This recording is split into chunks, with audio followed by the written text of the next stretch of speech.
Good morning, friends. My name is Janu Chaudhary, and welcome back to my channel. This is with Anwarvind. Today we are going to discuss a very important topic, that is PRIs, यानी Public पंचायती Raj institutions. Okay, पंचायती Raj institutions. सबसे पहले पंचायती Raj institutions के बारे में अगर बात करेंगे तो इसमें कौन से पार्ट में गिवन है, तो ये पार्ट 9 में गिवन है. और इसके शेड्यूल्स कौन से हैं, तो ये 11 शेड्यूल्स में गिवन है.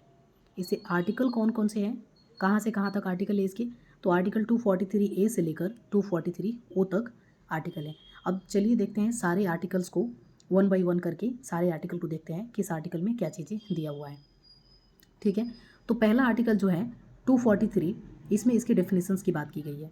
243A जो है इसमें ग्राम सभा की बात की गई है. उसके बाद से 243B जो है इसमें कॉन्स्टिट्यूशंस ऑफ PRIs यानी पंचायती राज इंस्टीट्यूशंस की बात की गई है. 243C में कॉम्पोजिशन ऑफ PRI की बात की गई है. 243D में रिजर्वेशंस ऑफ सीट्स की बात की गई है. 243E में और 243F दोनों को एक साथ में याद रखना है. तो 243E में क्या है, तो ड्यूरेशंस ऑफ पंचायती राज के ड्यूरेशंस कितने होने चाहिए, कितने साल का होता है.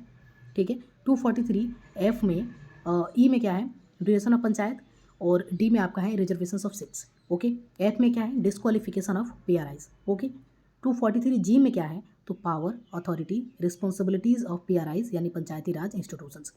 ठीक है, उसके बाद से 243H में क्या है, तो पावर टू इम्पोज टैक्सेस यानी पंचायती राज जो टैक्स इम्पोज करती है उसके लिए पावर किस में दिया हुआ है, तो 243H में दिया हुआ है.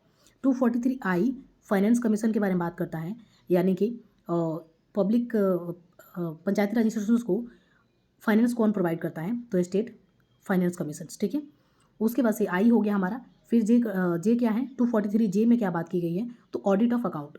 ठीक है, फाइनेंस कमीशन है तो ऑडिट भी होना चाहिए अकाउंट का, तो ये फाइनेंस से रिलेटेड दो टर्म से.